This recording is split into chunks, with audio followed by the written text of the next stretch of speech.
بسم الله الرحمن الرحيم. أهلا بيكم معايا على قناة أميرة وكروشيه. في فيديو النهاردة إن شاء الله هنشتغل مع بعض مفرش مدور شكله حلو جدا ورقيق وسهل جدا جدا في شغله، وأي أخت مبتدئة تقدر تطبقه بكل سهولة. المفرش رسمته شكلها حلو جدا، عبارة عن صفين من القلوب، وبعد كده بنشتغل بغرزة الشبكة، وفي الآخر بنشتغل بغرز البيكو بتدي شكل جمالي لنهاية المفرش.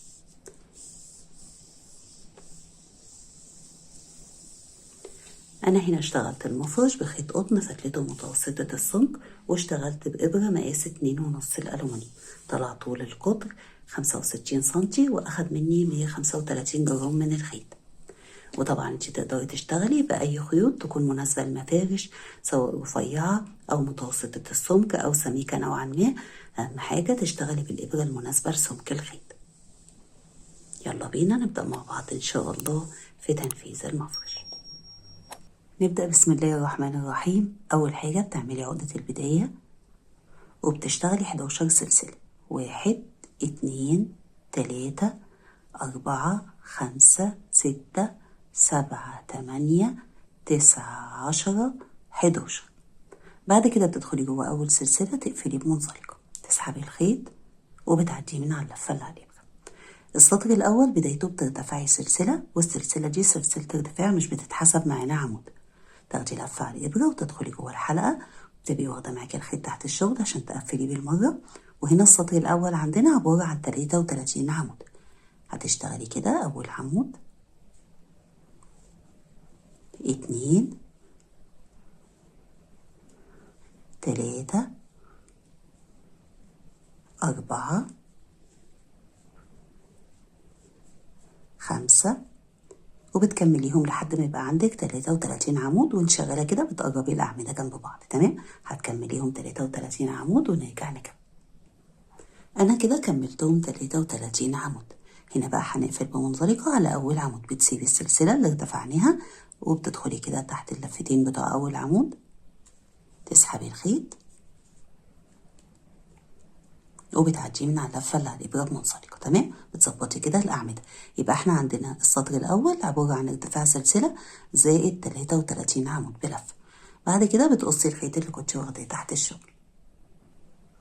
السطر التاني هنشتغله بغرزة الكلاستر، وهنا غرزة الكلاستر هتبقى من 3 أعمدة بلفة، وهتبقى على كل عمود عمود. تمام، بداية السطر بترتفعي سلسلتين، ودول سلسلتين بنعتبرهم أول عمود من غرزة الكلاستر. تمام، لما بتبقى في أول السطر بنرتفع سلسلتين مش 3.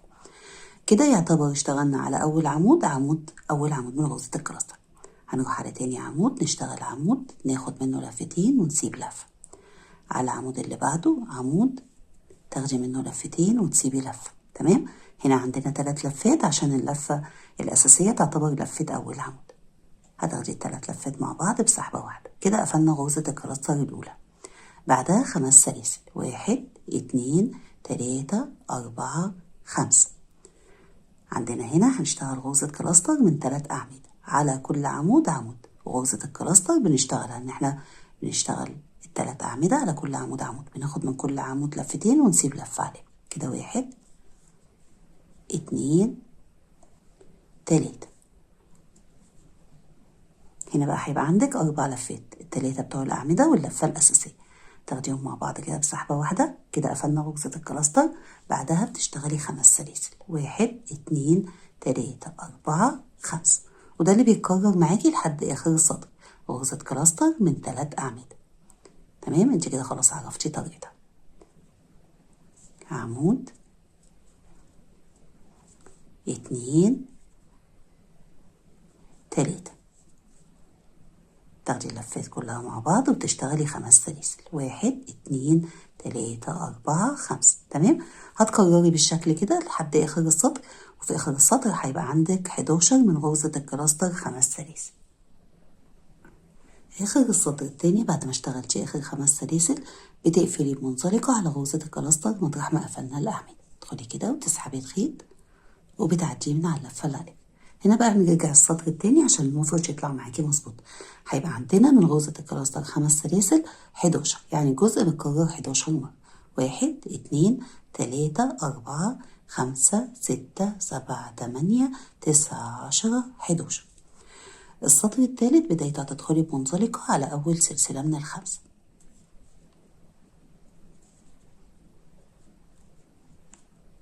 ومنزلقة على التانية، ومنزلقة تحت التالتة. تمام كده بقينا في نص السلاسل. هترتفعي سلسلة، والسلسلة دي هنيجي نقفل فيها في آخر السطر وتبان معانا غرزة حشو. بعد السلسلة بتشتغلي سلسلتين، 1 2، وتدخلي تاني جوه السلاسل تشتغلي غرزة حشو. فكده يعتبر جوه ال5 سلاسل اشتغلنا حشو، سلسلتين حشو، بعدهم 5 سلاسل، 1 2 3 4 5، هيعدوا بفوق غرزة الكلاستر، وتدخلي جوه ال5 سلاسل اللي بعدهم تشتغلي حشو، سلسلتين حشو، و5 سلاسل، 1 2 3 4 5. يبقى الجزء اللي بيتكرر معانا هو الحشو، سلسلتين حشو جوه ال5 سلاسل، وبعدهم 5 سلاسل بيعدوا من فوق غرزة الكلاستر.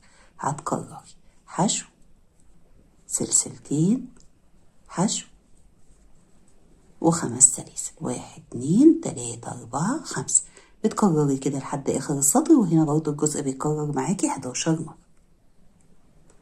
آخر السطر التالت بعد ما اشتغلتي حشو، سلسلتين حشو جوه ال5 سلاسل، بدل ما نشتغل في الآخر 5 سلاسل هتشتغلي 3 سلاسل، 1 2 3، تاخدي لفة على الإبرة، وعلى أول سلسلة اللي قلنا هنقفل فيها وتبان غرزة حشو، تدخلي كده جوه السلسلة وتسحبي الخيط، وبتاخدي ال3 لفات مع بعض. كده اشتغلنا نص عمود. فاحنا كده يعتبر برضو اشتغلنا 5 سلاسل، باعتبار ان النص عمود ده سلسلتين. تمام، بس هنا هنبقى في اخر السلاسل بقى، ومش هنحتاج ندخل بمنزلقات. السطر الرابع بدايته هترتفعي 3 سلاسل، 1 2 3، ودول كده بنعتبرهم اخر عمود في الجزء، وهنيجي نكمل الباقي في الاخر. تمام، هتشتغلي بعد كده سلسلتين، وهتسيبي الحشو سلسلتين حشو، والشغل هيبقى جوه ال5 سلاسل، بتشتغلي جواهم 6 أعمدة، 1 2 3 4 5 6. بعد ال6 أعمدة بتشتغلي سلسلتين، 1 2، يبقى الجزء هنا عبارة عن 6 أعمدة جوه ال5 سلاسل، وبعدهم سلسلتين. تدخلي كده جوه ال5 سلاسل تشتغلي 6 أعمدة، 1 2 3 4 5 6، وبعد ال6 أعمدة سلسلتين. هتكرري كده لحد آخر السطر 6 أعمدة جوه ال5 سلاسل، وبعدهم سلسلتين، وهنيجي في الآخر نكمل الجزء اللي احنا قلنا هنكمله في آخر السطر. آخر السطر الرابع بعد ما اشتغلتي السلسلتين هنكمل الجزء اللي بدأناه، فهنشتغل جوه السلاسل 5 أعمدة، 1 2 3 4 5.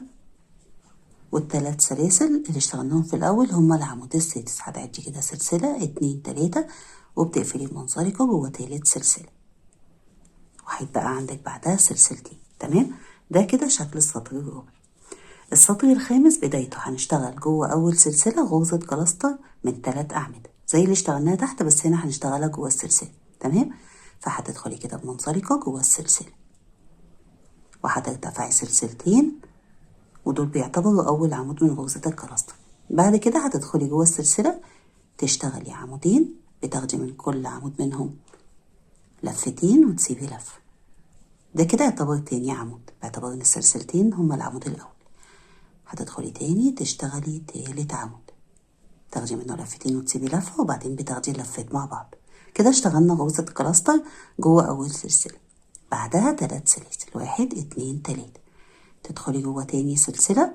تمام، احنا تحت كان عندنا سلسلتين، جوه السلسلة مش تحتها. تمام، تشتغلي برضو غرزة كلاستر من 3 أعمدة، 1 2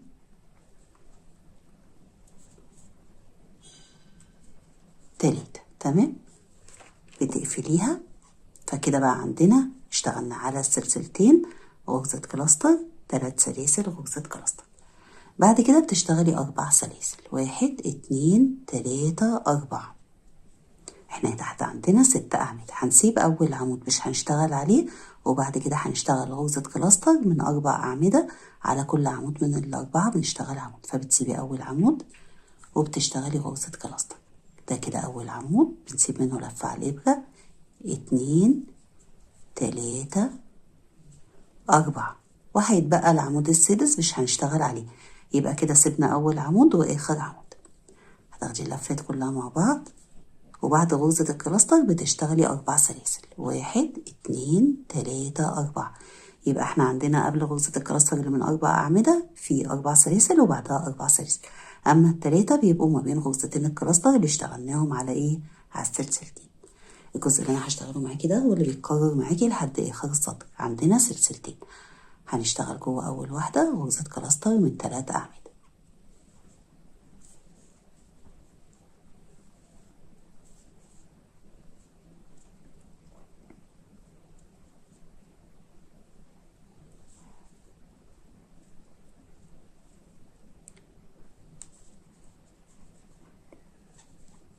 بتقفليها وتشتغلي 3 سلاسل، 1 2 3. تروحي على السلسلة اللي بعدها اللي هي رقم 2، تدخلي كده وتشتغلي جواها غرزة كلاستر من 3 أعمدة، 1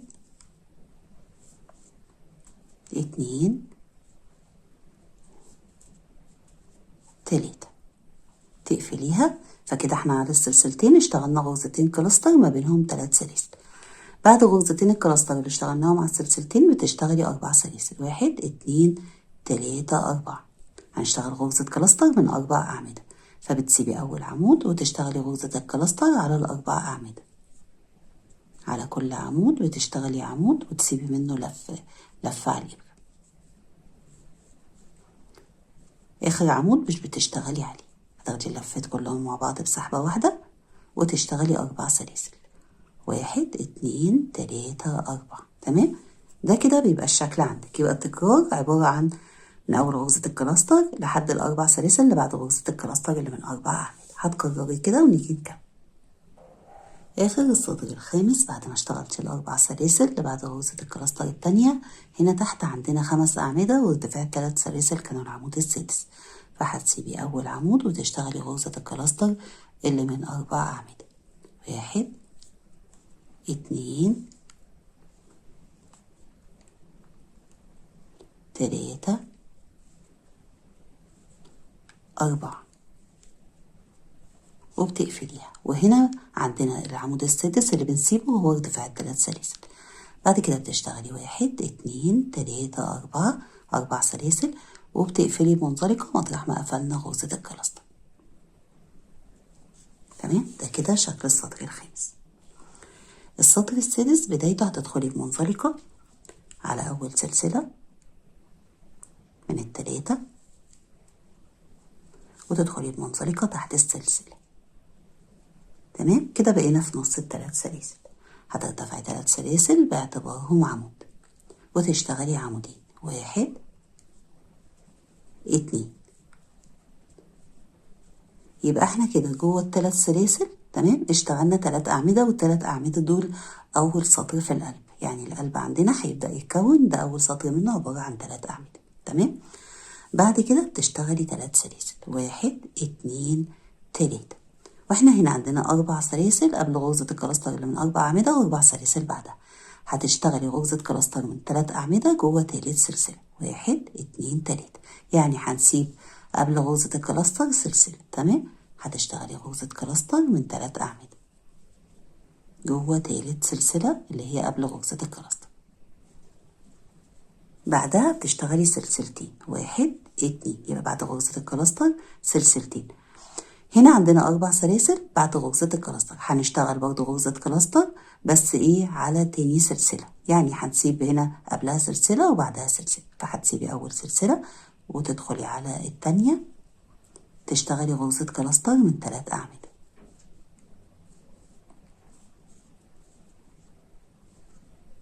تقفليها وتشتغلي 3 سلاسل. وهو ده الجزء اللي بيتكرر معاكي. تمام، يبقى اللي هيتكرر معاكي هو اللي انا هشتغله معاكي دلوقتي. جوه الثلاث سلاسل اللي ما بين غرزتين الكلاستر بتشتغلي 3 أعمدة، 1 2 3، والثلاث أعمدة دول أول سطر في القلب. تمام، بعد غرزة الكلاستر بعد الثلاث أعمدة بتشتغلي 3 سلاسل، وهنشتغل على تالت سلسلة 1 2 3 غرزة كلاستر من 3 أعمدة جوه السلسلة. 1 2 3، بعد غرزة الكلاستر سلسلتين 2، السلسلتين دول بيعدوا من فوق غرزة الكلاستر اللي من 4 أعمدة. هتسيبي أول سلسلة وتدخلي على التانية، يعني هيبقى بعدها في سلسلتين. تمام، تشتغلي غرزة كلاستر، يبقى السلسلتين ما بين غرزتين الكلاستر.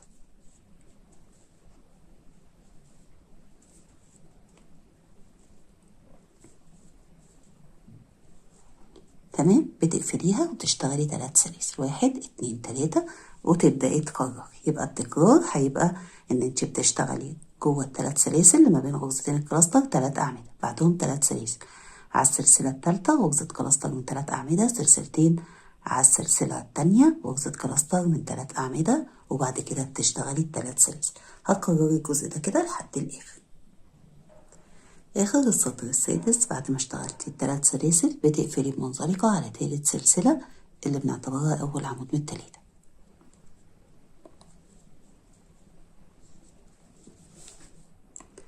السطر السابع هنا ده كده السطر التاني من القلب. تمام، فهترتفعي 3 سلاسل باعتبارهم عمود وتدخلي جوه تالت سلسلة تشتغلي عمود.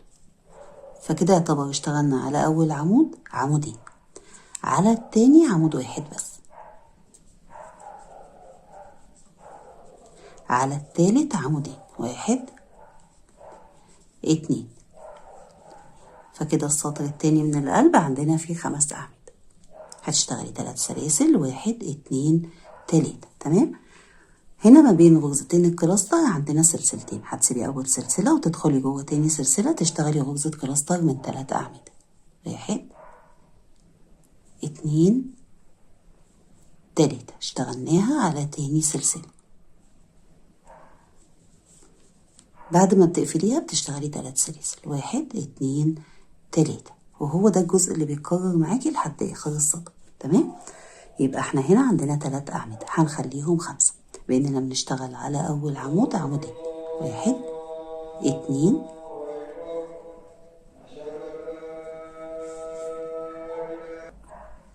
على التاني هتشتغلي عمود فكده بقوا 3، وعلى التالت عمودين فكده بقوا 5.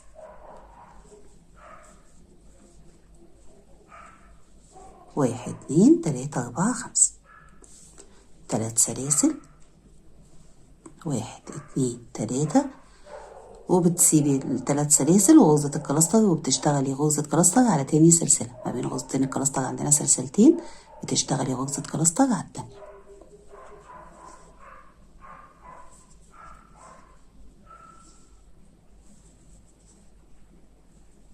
تقفليها وتشتغلي 3 سلاسل ويبدأ التكرار معاكي. ده كده بيبقى الشكل عندك غرزتين كلاستر وفوقيهم غرزة واحدة. تمام، يبقى التكرار عندك بيبدأ من احنا بنشتغل من أول 5 أعمدة لحد ال3 سلاسل اللي بعد غرزة الكلاستر. هو ده الجزء كده.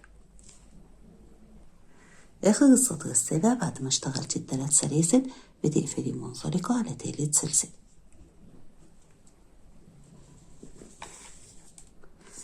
السطر الثامن وده السطر التالت في القلب. احنا عندنا هنا القلب بيتكرر في السطر 11 مرة. تمام، زي الجزء كده ما كان بيتكرر 11 مرة. فاحنا كده في السطر الثامن في القلب عدد الأعمدة هيزيد وهيبقوا 7. بنزود على أول عمود وعلى آخر عمود. فهترتفعي 3 سلاسل باعتبارهم عمود وتدخلي جوه تالت سلسلة تشتغلي عمود. كده يعتبر على أول عمود اشتغلنا عمودين. هتشتغلي بعد كده 3 أعمدة لكل عمود عمود. ده كده التالت 4 5. بعد ال3 أعمدة بيبقى عندك آخر عمود اللي هو الخامس تحت بتشتغلي عليه عمودين. فكده 6 7. يبقى السطر التالت عندنا في القلب عبارة عن 7 أعمدة. هتشتغلي 3 سلاسل، 1 2 3. وهنا على راس غرزة الكلاستر كده مطرح ما قفلنا الأعمدة هتشتغلي غرزة حشو، سلسلة، غرزة حشو، و3 سلاسل، 1 2 3. وهو ده الجزء اللي بيتكرر معاكي لحد آخر السطر. يبقى اللي بيتكرر معاكي إن احنا عندنا هنا هيبقى فيه 7 أعمدة. على أول عمود وتشتغلي عمودين، و3 أعمدة على كل عمود عمود، 1 2 3. يبقى كده بقوا 5. آخر عمود بنشتغل عليه عمودين، فكده هيبقوا 7.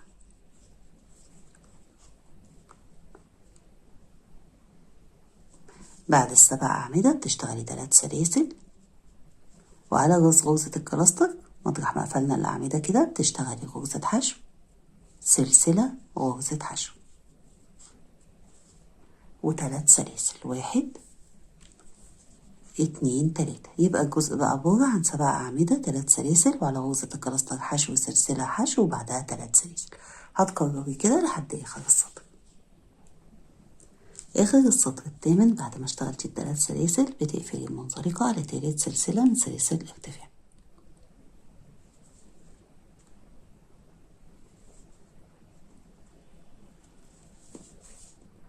السطر التاسع وده رابع سطر في القلب هيبقى عندنا القلب عبارة عن 9 أعمدة، فبترتفعي 3 سلاسل باعتبارهم عمود وتدخلي جوه تالت سلسلة تشتغلي عمود، فكده زودنا على أول عمود واشتغلنا عليه عمودين. بعد كده هتشتغلي 5 أعمدة على كل عمود عمود، 1 2 3 4 5. وآخر عمود هتزودي وتشتغلي عليه عمودين، 1 2. فكده زاد عدد الأعمدة وبقوا 9. بعد كده بتشتغلي سلسلة واحدة بس، وجوه السلسلة اللي ما بين غرزتين الحشو تدخلي كده وتشتغلي عمود وسلسلة. ده الجزء اللي بيتكرر معاكي. يبقى الجزء اللي بيتكرر معاكي عبارة عن 9 أعمدة. تشتغلي على أول عمود عمودين، 1 2 و5 أعمدة على كل عمود عمود، فكده بقوا 3 4 5 6 7. وآخر عمود بنشتغل عليه عمودين، فكده 8 9.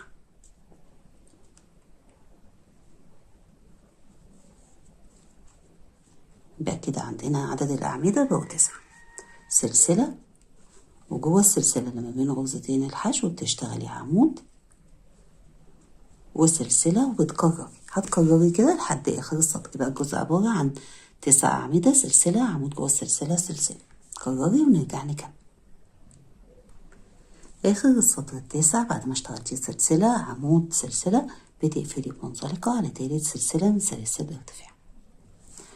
السطر العاشر هيزيد عدد الأعمدة ويبقوا 11. تمام، وده كده خامس سطر في القلب. ترتفعي 3 سلاسل باعتبارهم عمود وتدخلي جوه تالت سلسلة تشتغلي عمود. كده اشتغلنا على أول عمود عمودين.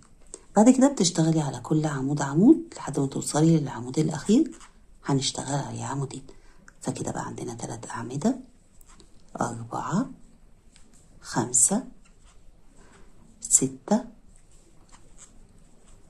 7 8 9. على آخر عمود هنزود ونشتغل عمودين، 1 2. فكده زاد عدد الأعمدة عندنا وبقوا 11. بعد ال11 عمود بتشتغلي سلسلتين وبتكرري. تمام، يبقى الجزء هيبقى عبارة عن 11 عمود سلسلتين. تمام، يعني هيبقى ما بين القلب والقلب سلسلتين. هو المفروض في الباترون سلسلة واحدة، بس أنا حسيت إن المفرش هيتقوس فخليتها سلسلتين. تمام، لو انت لقيتيه مظبوط معاكي خليها سلسلة واحدة بس هو الأفضل سلسلتين.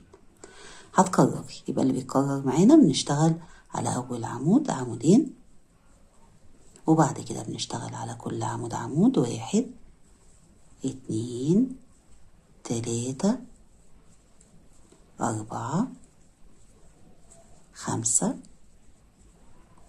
6 7. يبقى اشتغلنا على أول عمودين، على أول عمود عمودين، وبعد كده اشتغلنا 7 أعمدة على كل عمود عمود، وبعد كده بتشتغلي عمودين على آخر عمود فبقوا 11. ده كده القلب. ما بين القلب والقلب هيبقى عندك سلسلتين، 1 2. يبقى الجزء عبارة عن 11 قلب سلسلتين بيتكرروا كده لحد آخر السطر. آخر السطر العاشر بعد ما اشتغلتي آخر سلسلتين بتقفلي المنزلقة على تالت سلسلة من سلاسل الارتفاع. السطر ال11 هيبقى آخر سطر معانا في القلب، تمام؟ فاحنا عندنا هنا هنشتغل غرزة كلاستر من 3 أعمدة على أول 3 أعمدة. في أول السطر هترتفعي سلسلتين باعتبارهم أول عمود منها، وبعد كده بتشتغلي عمودين على تاني عمود عمود، تسيبي منه لفة على الإبرة، وعلى التالت عمود وتسيبي منه لفة على الإبرة وتاخدي اللفات مع بعض. دي كده أول واحدة. هنشتغل بعد كده غرزة الكلاستر التانية من 3 أعمدة على كل عمود عمود، تاخدي اللفات مع بعض. كده قفلنا النص الأول من القلب. بعد غرزة الكلاستر بتشتغلي 11 سلسلة، 1 2 3 4 5 6 7 8 9 10 11، ونشتغل في النص التاني. هيبقى برضو نفس الكلام كده، غرزتين كلاستر كل غرزة من 3 أعمدة. هنا هنشتغل غرزة الكلاستر على 6 عمود اللي اشتغلنا عليه آخر عمود في الغرزة الأولى.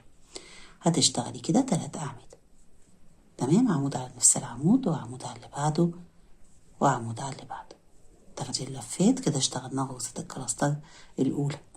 هتشتغلي بعد كده غرزة كلاستر من 3 أعمدة على كل عمود عمود، وتاخدي اللفات مع بعض.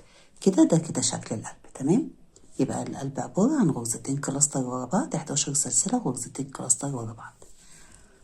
هتشتغلي ما بين القلب والقلب 11 سلسلة، 1 2 3 4 5 6 7 8 9 10 11، وبتكرري. يبقى الجزء اللي بيتكرر معاكي هو ده، ان انتي بتشتغلي على اول 3 أعمدة غرزة كلاستر من 3 أعمدة، 1 2 3، تقفليها وتشتغلي على ال3 أعمدة اللي بعدهم تاني غرزة كلاستر من 3 أعمدة، تقفليها. فكده اشتغلنا النص الأول من القلب، بعده بيبقى 11 سلسلة، 1 2 3 4 5 6 7 8 9 10 11. الجزء التاني من القلب بتشتغلي أول عمود منه على نفس العمود اللي اشتغلتي عليه آخر عمود من غرزة الكلاستر. فبتشتغلي كده أول عمود على العمود اللي هو السادس معانا، تاني عمود على اللي بعده، وتالت عمود، وبعد كده بتقفلي غرزة الكلاستر وتشتغلي غرزة الكلاستر اللي بعدها. بيبقى عندك 3 أعمدة بتشتغلي عليهم غرزة كلاستر من 3 أعمدة، بتقفليها. بيبقى ده كده شكل القلب عندك. بعدها 11 سلسلة، 1 2 3 4 5 6 7 8 9 10 11. هتكرري كده الجزء اللي اشتغلناه مع بعض لحد آخر السطر. آخر السطر ال11 بعد ما اشتغلتي ال11 سلسلة اللي بعد القلب بتقفلي منزلقة على غرزة الكلاستر التانية مطرح ما قفلنا الأعمدة، تمام؟ تدخلي كده وتسحبي الخيط وبتعديه من على اللفة اللي عليه. ده كده شكل السطر عندنا، والسطر فيه كان الجزء متكرر 11 مرة، تمام؟ ابتداء من السطر الجاي الجزء هيتكرر معانا 22 مرة، يعني هيزيد الضعف. لما هتعدي كده عدد ال11 سلسلة هتلاقيهم 22، وده اللي هيخلي بعد كده عدد القلوب هيزيد عندنا ويبقى 22 قلب بعد ما كانوا 11، تمام؟ السطر ال12 بدايته هتدخلي بمنزلقة على أول سلسلة، ومنزلقة على التانية، ومنزلقة تحت التالتة، تمام؟ وهنشتغل جوه السلاسل 9 أعمدة. فهترتفعي في أول السطر 3 سلاسل باعتبارهم أول عمود من 9. ده كده السطر ال12. بعد كده بتشتغلي 8 أعمدة، 1 2 3 4 5 6 7 8 وبارتفاع الثلاث سلاسل، فكده جوه ال11 سلسلة اشتغلنا 9 أعمدة. تمام، هتظبطيهم كده عشان يبقوا متوسطين بالظبط. بعد كده بتشتغلي سلسلتين ويبدأ الجزء يتكرر معاكي، وهيتكرر معاكي في السطر 22 مرة. الجزء عبارة عن انتي بتدخلي كده تحت تالت سلسلة وتبدأي تشتغلي 9 أعمدة. 1 2 3 4 5 6 7 8 9. يبقى احنا عندنا الجزء عبارة عن 9 أعمدة جوه ال11 سلسلة وبعدهم سلسلتين. هتكرري كده بنفس الطريقة لحد آخر السطر، 9 أعمدة جوه ال11 سلسلة وبعدهم سلسلتين. آخر السطر ال12 بعد ما اشتغلتي آخر سلسلتين بتقفلي بمنزلقة على تالت سلسلة من سلاسل الارتفاع، وبكده مشى معانا السطر عبارة عن 9 أعمدة سلسلتين متكررين 22 مرة. السطر ال13 بدايته هترتفعي سلسلتين، ودول هيبقوا أول عمود من غرزة الكلاستر. تمام، هنشتغل هنا غرزة كلاستر من 3 أعمدة على أول 3 أعمدة، فهتروحي على تاني عمود تشتغلي عليه عمود تاخدي منه لفتين وتسيبي لفة، وعلى التالت عمود تاخدي منه لفتين وتسيبي لفة، وبعدين بتاخدي اللفات مع بعض. كده اشتغلنا على أول 3 أعمدة غرزة كلاستر من 3 أعمدة. بعد كده هتشتغلي 3 أعمدة على كل عمود عمود. 1 2 3. هيتبقى عندنا 3 أعمدة هنشتغل عليهم غرزة كلاستر من 3 أعمدة. 1 على العمود اللي بعده التاني وعلى العمود اللي بعده التالت، وتاخدي اللفات مع بعض. يبقى احنا كده اشتغلنا غرزة كلاستر من 3 أعمدة على أول 3 أعمدة، بعد كده 3 أعمدة على كل عمود عمود، وبعدين غرزة كلاستر على 3 أعمدة الأخيرة. 3 سلاسل 1 2 3. جوه السلسلتين تحتهم كده هتشتغلي عمود 3 سلاسل 1 2 3 عمود. تمام، يبقى احنا كده جوه السلسلتين اشتغلنا عمود 3 سلاسل عمود وبعدهم 3 سلاسل 1 2 3. وهو ده كده الجزء اللي بيتكرر معاكي لحد اخر السطر. يبقى اللي بيتكرر معاكي على اول 3 اعمده من التسعة هنشتغل غرزة كلاستر من 3 اعمده. 1 2 3. تقفليها وبعد كده بتشتغلي 3 اعمده على كل عمود عمود. 1 وعلى اللي بعده 2 وعلى اللي بعده العمود التالت، وعلى ال3 أعمدة الأخيرة بتشتغلي غرزة كلاستر من 3 أعمدة.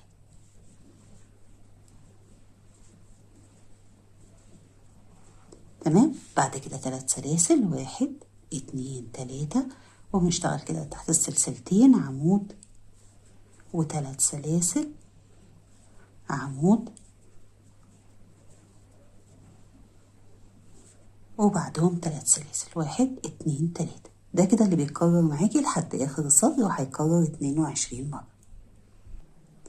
آخر السطر ال13 بعد ما اشتغلتي جوه السلاسل عمود 3 سلاسل عمود وبعدهم 3 سلاسل بتقفلي بمنزلقة ومطرح ما قفلنا غرزة الكلاستر.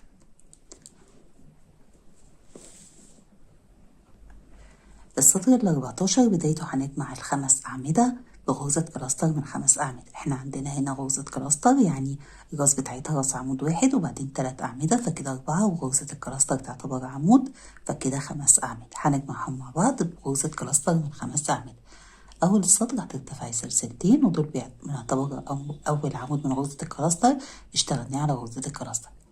بعد كده بتشتغلي على 3 أعمدة على كل عمود عمود، تسيبي منه لفة عليه، وعلى غرزة الكلاستر الأخيرة بتشتغلي برضو عمود وتسيبي منه لفة على الإبرة وتاخدي اللفات. كده جمعنا ال5 أعمدة مع بعض في غرزة كلاستر من 5 أعمدة. 3 سلاسل 1 2 3، وجوه أول 3 سلاسل تقابلك هتشتغلي عمود 3 سلاسل، جوه ال3 سلاسل ما بين العمودين هتشتغلي 3 أعمدة، ودول هيبقوا أول سطر من القلب. 1 2 3. اشتغلنا 3 أعمدة جوه ال3 سلاسل ما بين العمودين. 3 سلاسل، عمود جوه ال3 سلاسل و3 سلاسل. يبقى الجزء عندنا عبارة عن غرزة كلاستر من 5 أعمدة، 3 سلاسل، عمود جوه السلاسل، 3 سلاسل، 3 أعمدة جوه ال3 سلاسل اللي ما بين العمودين، و3 سلاسل عمود، 3 سلاسل عمود. تمام. بعد كده بتكرر، يبقى التكرار هو اللي انا هشتغله معاك دلوقتي. غرزة كلاستر من 5 أعمدة، 1 على غرزة الكلاستر، و3 على كل عمود من 3، والعمود الخامس على غرزة الكلاستر. تاخدي اللفات مع بعض كده، قفلنا غرزة الكلاستر. ده كده بداية التكرار عندك غرزة الكلاستر. هتشتغلي 3 سلاسل، 1 2 3، عمود جوه أول 3 سلاسل، 3 سلاسل، عمود جوه تاني 3 سلاسل اللي هما ما بين العمودين. تمام. 3 أعمدة. تمام. هنشتغل 3 أعمدة، 1 2 3. يبقى جوه ال3 سلاسل اللي ما بين العمودين اشتغلنا 3 أعمدة، ودول أول سطر عندنا من القلب، اللي هو بعد كده بقى هيبقى عندنا دول زي كده بس متكررة 22 مرة. 3 سلاسل، 1 2 3، عمود جوه ال3 سلاسل و3 سلاسل. ده كده الجزء اللي بيتكرر معاكي، هو ده غرزة كلاستر من 5 أعمدة، 3 سلاسل، عمود جوه ال3 سلاسل، 3 سلاسل، 3 أعمدة جوه ال3 سلاسل ما بين العمودين، ودول أول سطر من القلب، وبعدين 3 سلاسل، عمود جوه ال3 سلاسل، 3 سلاسل. تمام. هتكرري الجزء ده كده لحد آخر السطر. آخر السطر ال14 بعد ما اشتغلتي آخر 3 سلاسل بتقفلي بمنزلقة على غرزة الكلاستر كده مطرح ما قفلنا الأعمدة. السطر ال15 بدايته هتبقى جوه السلاسل، هتدخلي بمنزلقة على أول سلسلة ومنزلقة تحت التانية، وهنشتغل جوه ال3 سلاسل اللي بعد غرزة الكلاستر عمود، فهترتفعي 3 سلاسل باعتبارهم عمود، بعدهم 3 سلاسل، 1 2 3. هتسيبي العمود اللي قبل ال3 أعمدة، بتسيبي السلاسل، وهنشتغل تاني سطر في القلب اللي هو عبارة عن عندنا 3 أعمدة، هنشتغل على كل عمود منهم عمودين، يعني هيبقى عندنا 6 أعمدة. على أول عمود عمودين، على التاني عمودين، على التالت عمودين. فكده السطر التاني في القلب عندنا فيه 6 أعمدة، 3 سلاسل، 1 2 3، وبتسيبي ال3 سلاسل والعمود وتشتغلي على جوه ال3 سلاسل اللي قبل غرزة الكلاستر عمود. يبقى احنا عندنا هنا ال3 سلاسل عدوا من فوق العمود 3 سلاسل. تمام. واشتغلنا 6 أعمدة، وبعدين 3 سلاسل عدوا من فوق ال3 سلاسل عمود. هتشتغلي بعد كده سلسلتين بيعدوا من فوق غرزة الكلاستر، وتشتغلي جوه أول 3 سلاسل بعد غرزة الكلاستر عمود، و3 سلاسل، 1 2 3. تمام. احنا هنا الجزء هيكرر معانا من أول القلب، يعني من أول ال6 أعمدة، هيبقى الجزء عبارة عن 6 أعمدة، 3 سلاسل، عمود، سلسلتين بيعدوا من فوق غرزة الكلاستر اللي من 5 أعمدة، وبعدين عمود، 3 سلاسل. أنا هشتغله معاكي مرة وانتي بتكرريه لحد آخر السطر.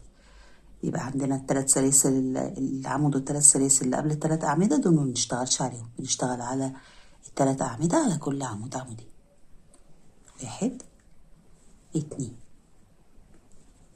على العمود اللي بعده عمودين، فكده هيبقوا 4، على العمود اللي بعده عمودين، فكده هيبقوا 6. التكرار عندك من أول ال6 أعمدة. تمام.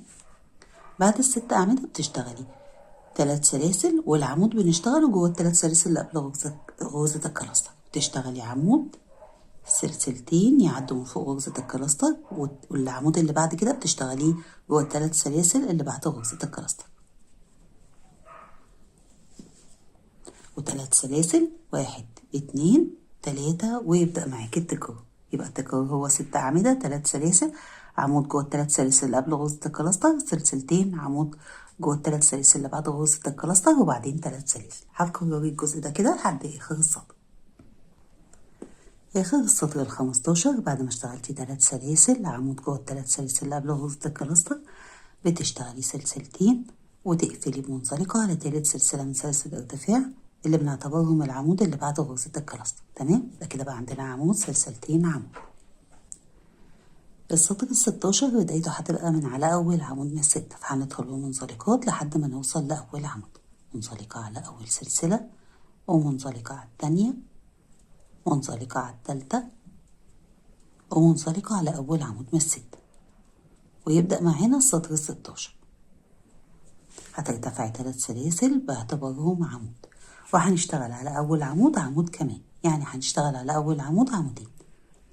بعد كده بتشتغلي 4 أعمدة على كل عمود عمود، 1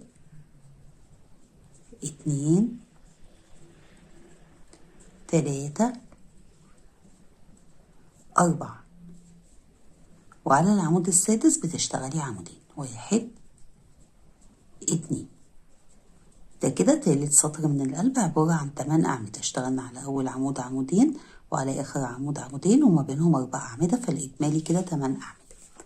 بعد كده هتشتغلي 3 سلاسل، وبتسيبي ال3 سلاسل وبتدخلي جوه السلسلتين اللي ما بين العمودين وتشتغلي عمود و3 سلاسل، 1 2 3. وهو ده كده الجزء اللي بيتكرر معاكي، 8 أعمدة 3 سلاسل، عمود جوه السلسلتين وبعدين 3 سلاسل.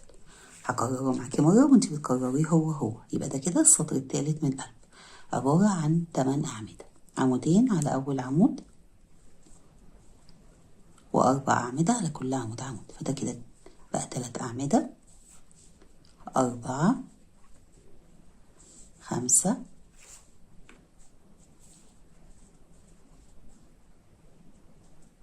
6. كده اشتغلنا ال4 أعمدة. على آخر عمود هتشتغلي عمودين، فكده 7 8. بعد ال3 أعمدة هيبقى عندك 3 سلاسل، عمود 3 سلاسل، فبتشتغلي 3 سلاسل، والعمود بيبقى جوه السلسلتين، يعني بتسيبي 3 سلاسل عمود، وجوه السلسلتين بتشتغلي عمود وبعده 3 سلاسل، وتكرري. تكرر عبارة عن 8 أعمدة، 3 سلاسل، عمود جوه السلسلتين، 3 سلاسل. بتكرري كده لحد آخر السطر. آخر السطر 16 بعد ما اشتغلتي ال3 سلاسل بتقفلي بمنزلقة على تالت سلسلة من سلاسل الارتفاع، وده كده شكل السطر ال16. السطر ال17 وده رابع سطر في القلب، فهيبقى عندنا القلب عبارة عن 10 أعمدة. أول السطر هترتفعي 3 سلاسل باعتبارهم عمود اشتغلناه على أول عمود، تدخلي جوه تالت سلسلة تشتغلي عمود، فكده زودنا على أول عمود واشتغلنا عمودين. بعد كده هتشتغلي 6 أعمدة على كل عمود عمود، 1 2 3 4 5 6. اشتغلنا عمودين على أول عمود، و6 أعمدة على كل عمود عمود. على آخر عمود هتشتغلي عمودين، 1 2. فكده إجمالي عدد الأعمدة بقى 10، 1 2 3 4 5 6 7 8 9 10. بعد ال10 أعمدة 3 سلاسل، 1 2 3، وعلى العمود هتشتغلي حشو وسلسلة حشو و3 سلاسل، 1 2 3. وهو ده الجزء اللي بيكرر معاكي لحد آخر السطر. هكرره معاكي مرة وانتي بتكرريه هو. عندنا هنا 8 أعمدة، هنشتغل على أول عمود منهم عمودين، 1 2، و6 أعمدة على كل عمود عمود، فكده بقى عندنا 3 أعمدة، 4 5 6 7 8. على آخر عمود بنزود وبنشتغل عمودين، فكده 9 10. يبقى كده اشتغلنا 10 أعمدة. بعدهم 3 سلاسل، وعلى العمود هتشتغلي حشو سلسلة حشو حشو وسلسلة وحشو و3 سلاسل، 1 2 3. تمام. يبقى الجزء هنا عندنا عبارة عن 10 أعمدة، 3 سلاسل، وعلى العمود حشو سلسلة حشو و3 سلاسل. بتكرري كده لحد آخر السطر. آخر السطر ال17 بعد ما اشتغلتي 3 سلاسل، وعلى العمود حشو سلسلة حشو وبعدهم 3 سلاسل، بتقفلي المنزلقة جوه تالت سلسلة من سلاسل الارتفاع. السطر ال18 وده هيبقى خامس سطر في القلب، فهيبقى عدد الأعمدة 12 عمود. بنزود على أول عمود، ففي أول السطر هترتفعي 3 سلاسل باعتبارهم عمود وتشتغلي جوه تالت سلسلة عمود، فكده بقى عندنا على أول عمود عمودين. بعد كده هنشتغل 8 أعمدة على كل عمود عمود، 1 2 3 4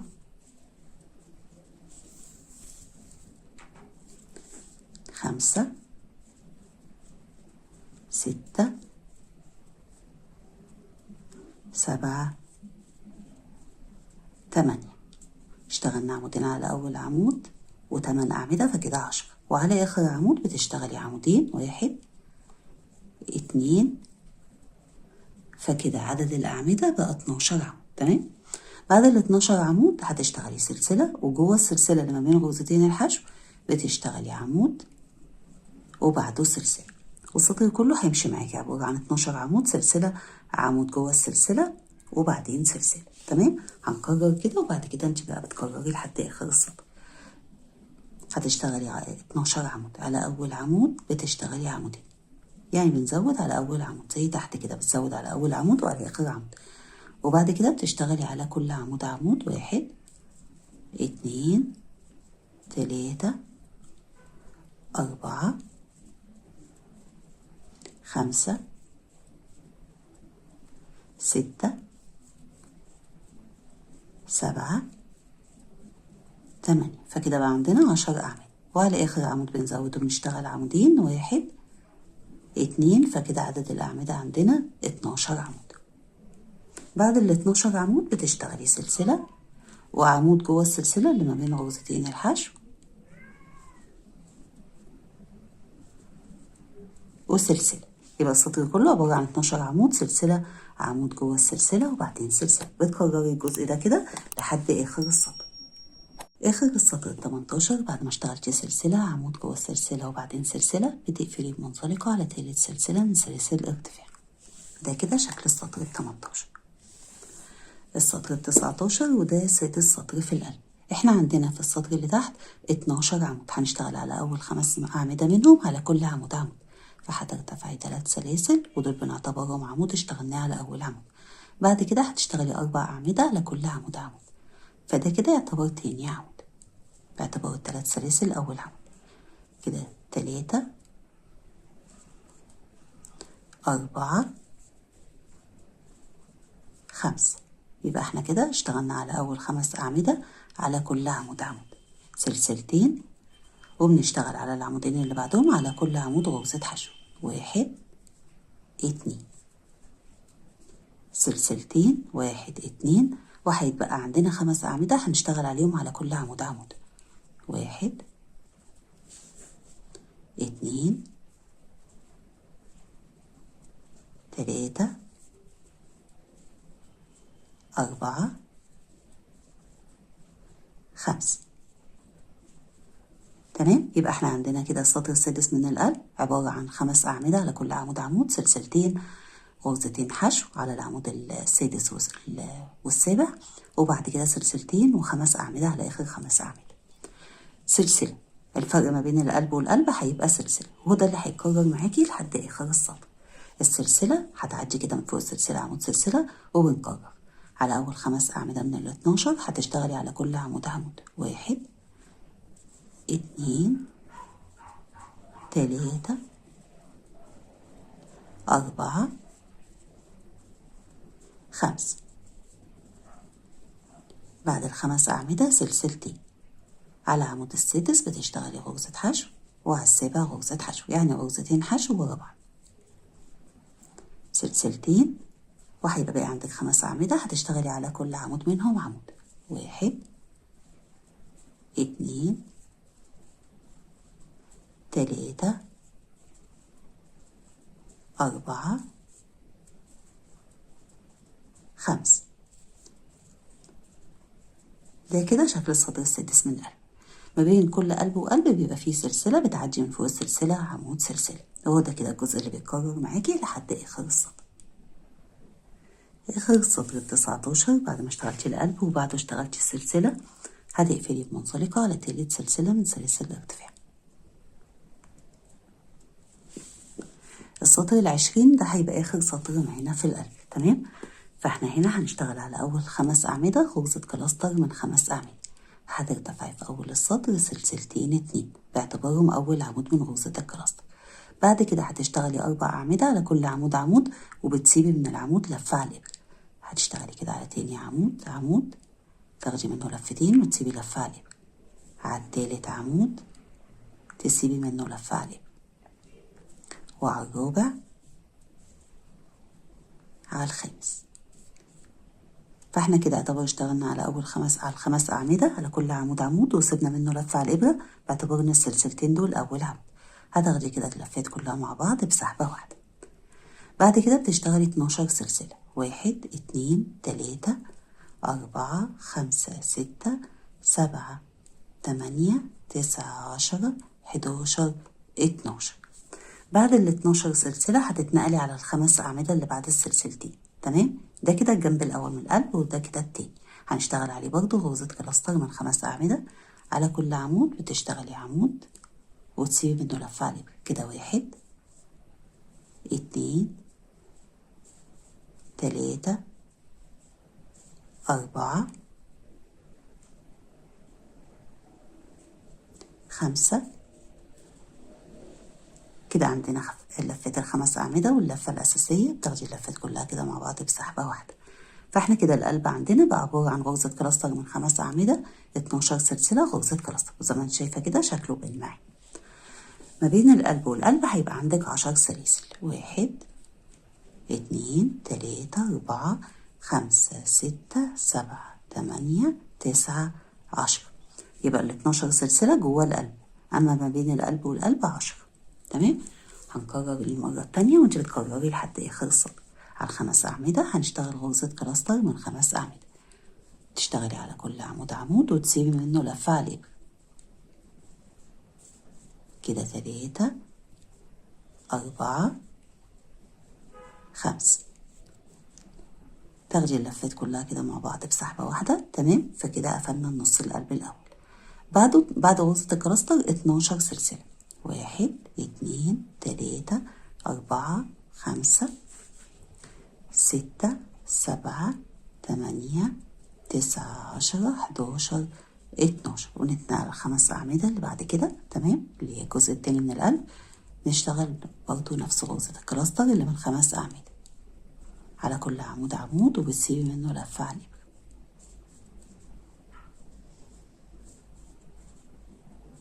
تاخدي اللفات كلها مع بعض بسحبة واحدة. ده كده شكل القلب. يبقى القلب عبارة عن غرزة كلاستر 12 سلسلة غرزة كلاستر. ما بين القلب والقلب يعني فوق كده الجزء ده كده فوق السلسلة بيبقى عندك 10 سلاسل. 1 2 3 4 5 6 7 8 9 10. هو ده كده الجزء اللي بيتكرر معاكي لحد آخر السطر. هتكرري كده ونرجع نكمل. آخر السطر ال20 بعد ما قفلتي غرزة الكلاستر التانية من القلب، هنا بدل ما هنشتغل 10 سلاسل هتشتغلي 5 سلاسل. 1 2 3 4 5. وبتاخدي 3 لفات على الإبرة. 1 2 3. وتدخلي على غرزة الكلاستر تشتغلي عمود ب3 لفات. تدخلي كده وتسحبي الخيط وتاخدي لك كل لفتين مع بعض. 1 تاني لفتين، تالت لفتين، رابع لفتين. كده احنا يعتبر اشتغلنا 5 سلاسل باعتبار العمود ابو 3 لفات 5 سلاسل، عشان نبقى ايه في نص السلاسل كده وما نحتاجش نشتغل منزلقات. السطر ال21 بدايته بترتفعي سلسلة، والسلسلة دي بنعتبرها غرزة حشو اشتغلناها جوه ال10 سلاسل. بعدها بتشتغلي 12 سلسلة. 1 2 3 4 5 6 7 8 9 10 11 12. يبقى احنا كده اشتغلنا 13 سلسلة بنعتبرها غرزة حشو و12 سلسلة. جوه ال12 سلسلة بتوسطني ايدك كده وتشتغلي غرزة حشو. بعد كده بتشتغلي 12 سلسلة. 1 2 3 4 5 6 7 8 9 10 11 12. جوه ال10 سلاسل في النص كده بتشتغلي غرزة حشو. والسطر كله هيمشي معاكي بنفس الطريقة. 12 سلسلة حشو جوه السلاسل، ايا كان بقى ال10 سلاسل او ال12 سلسلة، فبتكرري كده بنفس الطريقة. 1 2 3 4 5 6 7 8 9 10 11 12 غرزة حشو جوه السلاسل. تمام، هتكرري كده 12 سلسلة غرزة حشو جوه السلاسل لحد اخر السطر. اخر السطر ال21 بعد ما اشتغلتي السطر كله 12 سلسلة غرزة حشو جوه السلاسل. اخر السطر بدل ما هنشتغل 12 سلسلة هتشتغلي 6 سلاسل. 1 2 3 4 5 6 وبتاخدي 4 لفات على الإبرة. 1 2 3 4 هنشتغل عمود ب3 لفات جوه أول سلسلة اللي قلنا هنقفل فيها وتبان غرزة حشو، فهتدخلي كده جوه السلسلة وتسحبي الخيط وبتاخدي بقى اللفات كل لفتين مع بعض. لفتين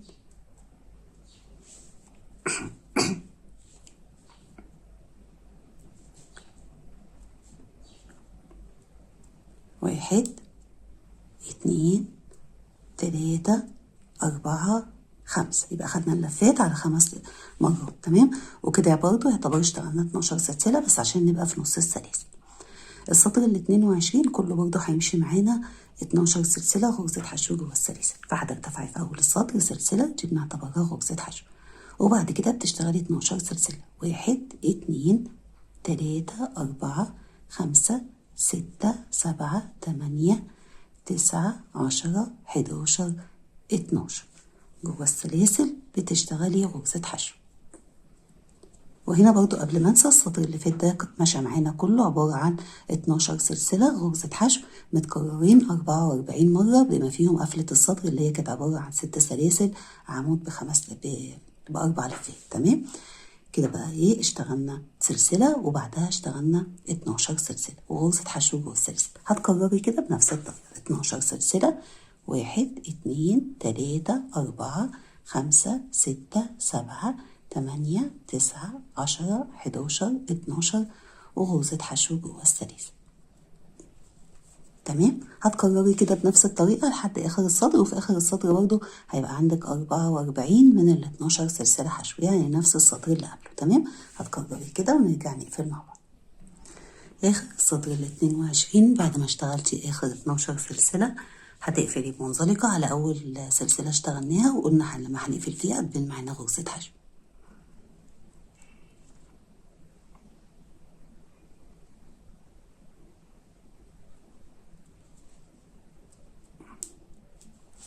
وده كده شكل السطر. السطر 23 ده هيبقى آخر سطر معانا في المفرش. السطر 23 بدايته هتدخلي بمنزلقة جوه السلاسل وبترتفعي سلسلة، والسلسلة دي بنعتبرها غرزة حشو. احنا هنا المفروض هنشتغل 6 غرز حشو، كده اشتغلنا غرزة، هنشتغل بعد كده 5. 1 2 3 4 5 فكده يعتبر بالسلسلة اشتغلنا 6 غرز حشو. هتشتغلي بعد كده سلسلتين، ده آخر سطر معانا في المفرش، فده كده هيبقى حلية فيه. تمام كده اشتغلنا سلسلتين. هتاخدي لفة على الإبرة وتشتغلي غرزة كلاستر من 3 أعمدة. 1 2 3 تقفليها وتشتغلي 3 سلاسل. 1 2 3 وبتدخلي كده على اللفتين بتوع أول غرزة الكلاستر، تسحبي الخيط وتعديه من على اللفة اللي على الإبرة بمنزلقة. كده اشتغلنا فوق غرزة الكلاستر غرزة بيكو من 3 سلاسل، بعدها سلسلتين 1 2 ونشتغل 6 غرز حشو. 1 2 3 4 5 6. تمام، ده كده هيبقى الشكل عندك. الجزء ده عبارة عن ايه؟ عن 6 غرز حشو، سلسلتين، غرزة كلاستر، فوقيها غرزة بيكو من 3 سلاسل بالشكل اللي اشتغلته معاكي، وبعدين سلسلتين 6 غرز حشو. فانا هكرره معاكي مرة وانتي بتكرريه هو لحد اخر السطر. تمام، هنتنقل على طول جوه السلاسل، يبقى احنا كده بنشتغل الجزء ده ونكرره 6 غرز حشو. 1 2 3 4 5 6. يبقى بعد غرزة الحشو الستة رحنا على طول على السلاسل اشتغلنا 6 غرز حشو. سلسلتين 1 2، وبنشتغل غرزة كلاستر من 3 أعمدة زي ما اشتغلناها تحت كده. بنشتغل 3 أعمدة ونسيب على كل عمود على الإبرة من كل عمود لفة. بيبقى عندنا 4 لفات بناخدهم الأربعة مع بعض كده بسحبة واحدة. بعدها بنشتغل غرزة بيكو من 3 سلاسل بتبقى فوق غرزة الكلاستر، فبتشتغلي 3 سلاسل وبتدخلي كده على أول لفتين عندك زي ما انت شايفة كده، تسحبي الخيط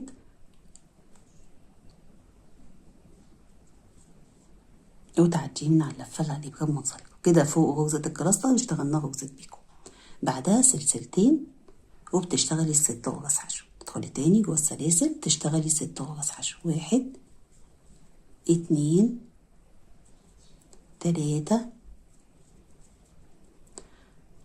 4 5 6. وبتكرري بقى كده نفس الشكل ده كده بيبقى عندك، وده بيدي شكل جمالي لنهاية المفرش. يبقى هتشتغلي جوه كل واحدة من ال 12 سلسلة 6 غرز حشو، سلسلتين، غرزة كلاستر فوقيها غرزة بيكو من 3 سلاسل، وبعدين سلسلتين 6 غرز حشو. بتكرري الجزء ده كده لحد آخر السطر. بعد ما كررتي ووصلتي لآخر السطر واشتغلتي آخر 6 غرز حشو، هنقفل بمنزلقة على سلسلة الارتفاع اللي قلنا هنقفل فيها وتبين غرزة حشو. تدخلي جوه السلسلة وتسحبي الخيط وتعديه من على اللفة اللي على الإبرة كده، قفلنا بمنزلقة. بعد كده هتاخدي لفة على الإبرة تعملي سلسلة كده، دي كده سلسلتين نهائي تمام، وتسحبي الخيط وبتقصيه وبتكوني سايبة حتة خيط صغيرة كده عشان نقفل بيها. بعد ما قصيتي الخيط بتسحبي الخيط وبتثبتي اللفة لتحت كده عشان تبقى في سوا السطر، وبعد كده بإبرة التقفيل بتنزلي تحت غرز الحشو وتقفليه كويس كده. خلاص معانا المفرش خلاص. بعد ما بتخلصي المفرش بتكويه، وانتي بتكويه بترفعي كده الجزء ده اللي فيه غرزة البيكو بترفعيه لفوق عشان السلاسل تتظبط معاكي تمام. بتكويه او بتمشيه زي ما انت عايزه. زي ما انت شايفه المفرش مفرود معانا وشكله حلو جدا. انا كده خلصت معاكي فيديو المفرش، اتمنى الشرح يكون كان واضح ليكي، وان شاء الله نتقابل في فيديو جديد. ولحد ما نتقابل اسيبكم في رعاية الله، والسلام عليكم ورحمة الله وبركاته.